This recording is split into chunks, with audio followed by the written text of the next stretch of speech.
When I was 17, I made what I still consider to be the dumbest decision of my life. Despite the fact that I had good grades in school, and in spite of the fact that most of my friends were heading off there, I decided not to go to college. You see, I had a bigger dream than that. I was playing in a rock band at the time, and I thought I was going to be the next John Lennon. I was going to change the world with my music, and I wouldn't be needing any college degree to do that. So I did the whole struggling rock star thing for a few years, but eventually had to concede that John really was a one-off, and I was going to have to get a real job.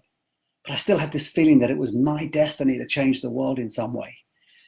But as happens to most of us, the mundane matters of life took over. Wife, kids, a house in the burbs, and maintaining that lifestyle on what was little more than a high school education was more difficult for me than it might have been had I not made that stupid decision back when I was a teenager. Progress in a conventional career was always going to be stymied by the lack of a degree, so I chose the path of entrepreneurship. I found I was pretty good at coming up with creative business ideas. I was also a decent salesman, but not one of those superstars that makes $1 million a year. Instead, I worked long hours, took on extra clients, and fought off bill collectors when I had to.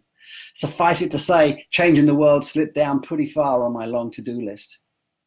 Throughout all these years, the one issue that I was always most passionate about was the environment. If I was ever going to change the world, this would be the area in which I'd like to do it. But what could I do? The people who were leading the charge were all highly educated. They were either scientists studying the extent of the problem, or engineers coming up with technological solutions, or successful entrepreneurs like Ted Turner using their wealth to fund environmental causes.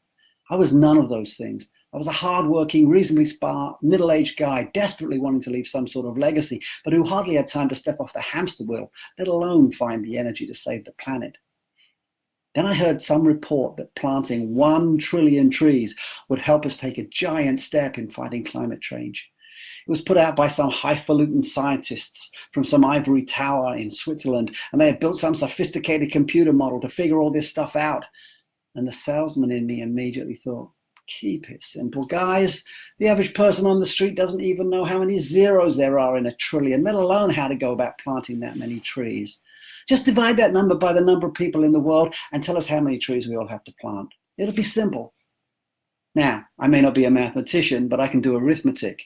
And that number is actually 130.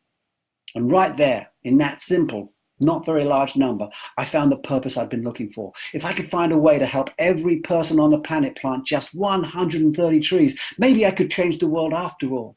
So if you're like me and you want to do your part to fight climate change, but you just don't know what to do, join me at my Facebook page, 130 Trees.